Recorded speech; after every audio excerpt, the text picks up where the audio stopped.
Buenas. Como parte de la Cátedra de Derecho Civil 2, en la parte de obligaciones, me corresponde a mi persona, Abigail Ramos Carrillo, el cursante de esa materia, hablar del tema 3, teoría general del contrato. Dentro de eso, tenemos como programa hablar contrato, sistemas doctrinarios aplicables, el silencio, nociones del orden público, las estipulaciones nulas del objeto ilícito, la causa y la capacidad, entre otros. Entonces, como primer punto, en referencia al contrato, tenemos que el contrato es un acuerdo jurídico de voluntades por el que se exige el cumplimiento de alguna cosa determinada. Se trata pues de un acto de carácter privado entre dos o más partes, destinados a crear obligaciones y generar derechos. En relación a este punto, en el Código Civil venezolano, en su artículo 1133, hace mención a lo que es un contrato. Y leo: el contrato es una convención entre dos o más personas para constituir, reglar, transmitir, modificar o extinguir entre ellas un vínculo jurídico. Asimismo, en el artículo 134 de este mismo código, de esta misma ley, establece que el contrato puede ser unilateral o bilateral. Y en el artículo 135, que puede ser de carácter gratuito o oneroso. ¿Sí? Eso con relación a lo que es el contrato. En este mismo orden de ideas, hacemos mención a lo que es la voluntad real y la voluntad declarada. Primero que nada, bueno, entendemos por voluntad que es una capacidad humana para decidir con libertad lo que se desea y lo que no. Entonces, en ese sentido, tenemos que la voluntad real, llamada también voluntad interna, es aquel acto volitivo de carácter psicológico que está integrado por algo realmente querido y deseado y que crea un sujeto de derecho. Así también podemos hacer mención de la voluntad declarada. ¿Sí? En cambio, la voluntad declarada, también conocida como declaración de voluntad, el concepto de derecho civil. Para que nuestros actos produzcan efecto jurídico, es necesario manifestar nuestra voluntad de llevarlos a cabo. La declaración de voluntad tiene el objetivo de confirmar el deseo de realizar una acción jurídica de un individuo.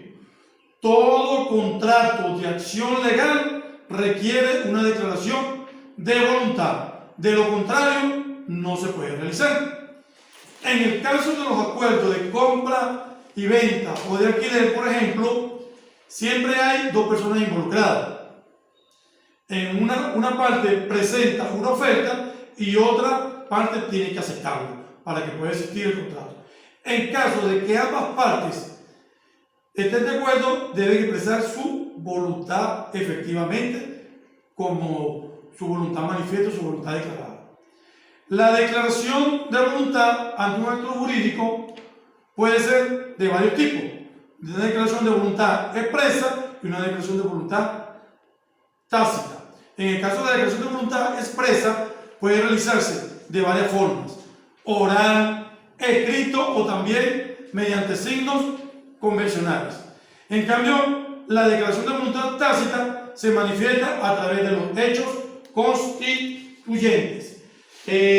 Seguimos entonces con lo que es el sistema doctrinario aplicado. El sistema doctrinario aplicado, la doctrina lo domina presupuesto de contrato a elementos como la parte, la capacidad de obrar, el poder de disponer y la representación, anexando además principios como convención, que combina en concurso de dos o más voluntarias. Dentro de eso tenemos la patrimonialidad, que es la relación de carácter patrimonial valorado económicamente, que produce efectos obligatorios, obliga a todas las partes que lo integran. Una vez que se firme el contrato, ejerce una parte de obligación ante la ley. Y la autonomía de voluntad para la legislación venezolana representa importante función económica y social. Sirve para canalizar las necesidades de las cuales se distingue cambios, créditos, garantía, custodia, prevención, entre otros, fundamentada en obra exclusiva de la voluntad contractual de las excepciones de la ley. El siguiente punto es el silencio. El silencio consiste en una omisión que por efectos de la ley o de la autonomía privada puede tener la misma consecuencia jurídica que la producida por una declaración de voluntad. En otras palabras, el silencio produce efectos como si fuera una declaración de voluntad cuando exista una disposición jurídica previa, entendiéndose como eso una norma o una cláusula de un contrato. El silencio contiene una voluntad presunta, es decir, cuando se configura el silencio, lo que produce efecto no es la voluntad real de la gente, sino la voluntad que presume que es la que corresponde al determinado comportamiento omisivo. El silencio es de por sí equívoco al lado del adagio que dice: el que calla, otorga. Y hay otro refrán que dice: quien calla, ni afirma ni niega. Por consiguiente, el silencio por sí mismo nunca puede llegar a constituir una manifestación de voluntad, al menos que la ley expresamente otorgue para ese efecto. Por ejemplo, el silencio de un arrendador ante la actitud del arrendatario que sigue ocupando el inmueble, lo que equivale a consentir en la continuación del contrato. Es una tácita reconducción. Dentro de eso tenemos las clases del silencio, y puede ser silencio administrativo positivo o silencio administrativo negativo. Continuamos entonces con noción del orden público. Entendemos por orden público el conjunto de principios, normas y disposiciones legales en que se apoya el régimen jurídico para preservar los bienes y valores que requieren de su tutela, por corresponder a estos y a los intereses generales de la sociedad, mediante la limitación de la autonomía, de la voluntad. Al respecto, el Código Civil, en su artículo número 6, establece: no puede renunciarse ni relajarse por convenios particulares las leyes en cuya observancia están interesados el orden público o las buenas costumbres. Entonces, asimismo, en referencia a las estipulaciones nulas por objeto ilícito, podemos mencionar que cuando un objeto de contrato es ilícito, es ilegal, indebido, contrario a la ley y a la moral, el contrato celebrado por la parte es nulo. Nulo. Esto es, el contrato estará afectado de la nulidad absoluta. Basta que infrinjan las normas en las cuales está interesado el orden público y la buena costumbre para que no tenga efecto alguno. Ejemplo: contrato por ventas de kilogramos de drogas e estupefacientes.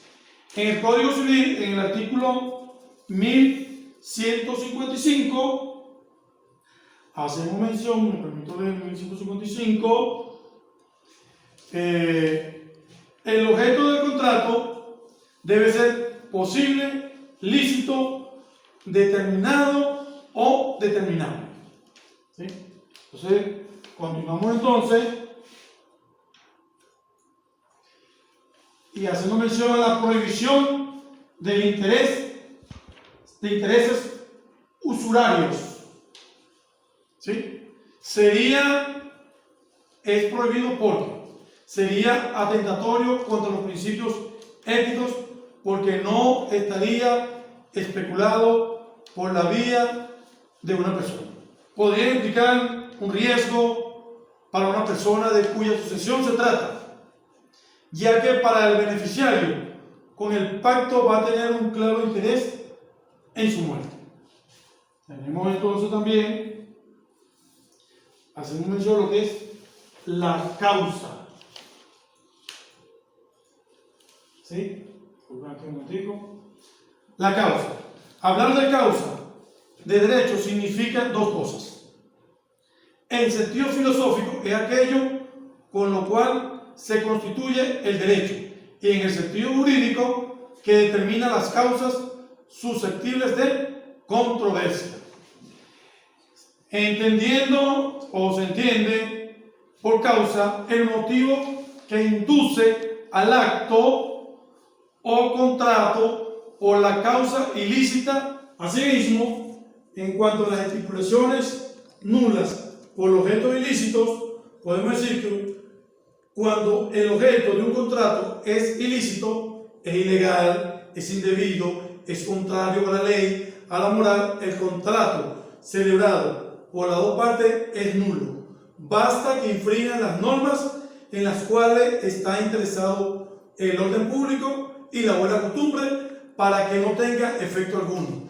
Ejemplo, el contrato por la venta de 1 kilo de droga o sustancias estupefacientes, como lo determina en el Código Civil, en el artículo 1155, establece que el objeto del contrato debe ser posible, lícito, determinado o determinable.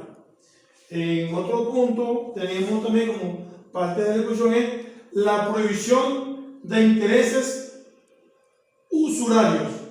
Cuando existe una desproporción notoria con respecto a las ganancias, estaremos en presencia de un contrato de tipo usurario.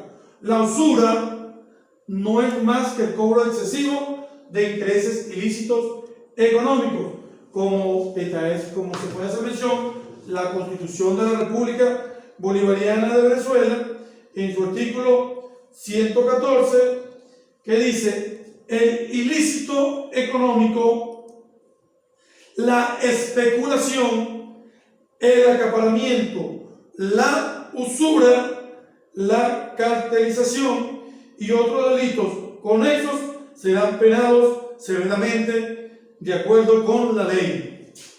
Continuamos entonces y hacemos ahora mención a la prohibición del pacto sobre sucesión futura. Entonces, en este punto sería atentatorio contra los principios éticos, porque se estaría especulando con la vida de una persona. ¿Sí? Podría implicar un riesgo para una persona cuya sucesión se trata, ya que el beneficiado con el pacto va a tener un claro interés con su muerte. Continuamos ahora haciendo mención a la causa. Hablar de causa del derecho significa dos cosas. Primeramente, en el sentido filosófico, es aquello con el cual se constituye el derecho, y en el sentido jurídico, que determina las causas susceptibles a controversia. Se entiende por causa el motivo que induce al acto o contrato, o la causa ilícita, la prohibida por la ley o contraria a la buena costumbre o al orden público.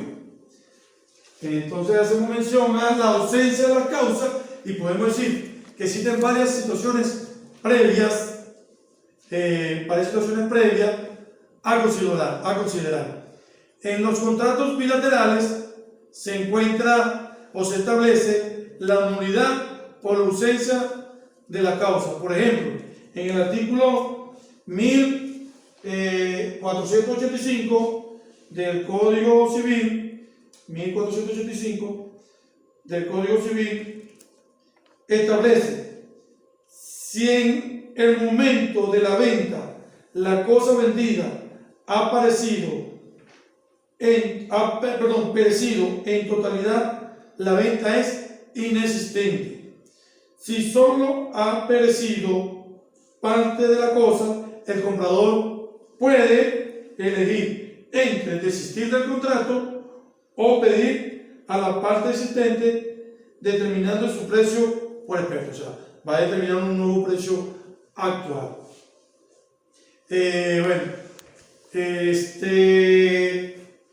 Existen varias situaciones previas a considerar. En las liberalidades hay ausencia de la causa, como lo establece el artículo 1450. La donación hecha en consideración de un matrimonio futuro quedará sin efecto si el matrimonio no se verifica. Si el matrimonio es declarado nulo, se procede de pleno derecho a la nulidad de la donación, salvo los derechos adquiridos por terceros de buena fe y en tiempo estipulado. En el caso de arrendamiento hay muchos ejemplos y bueno, infinidad de ejemplos. Continuamos entonces ahora con la causa falsa. El Código Civil establece en su artículo 1157 la obligación de la causa. 1157. ¿Sí? La obligación de la causa o fundada de una causa falsa o ilícita no tiene ningún efecto. La causa es ilícita cuando es contraria a la ley y a la buena costumbre o al orden público. Quien haya pagado por una obligación contraria a la buena costumbre no puede ejercer su acción de repetición, sino cuando su parte no haya cumplido con las obligaciones a que ella estipula.